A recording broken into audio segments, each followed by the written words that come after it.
হ্যাঁ ফ্রেন্ডস, আমি এখন সোনা মসজিদের পাশে নবনির্মিত ওয়িং স্কেলের সামনে।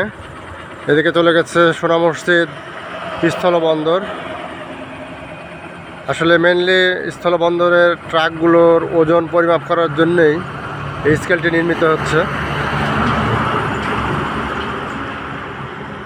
বিশাল এলাকা জুড়ে জায়গা অ্যাকোয়ার করে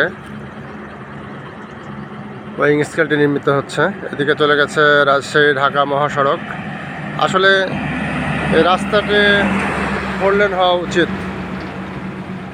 স্থলবন্দরের মালামাল পরিবহনের ট্রাকগুলোর মাঝে মধ্যে এত জ্যাম লেগে যায়, সেটা অকল্পনীয়, বিশেষ করে সন্ধ্যার পরে।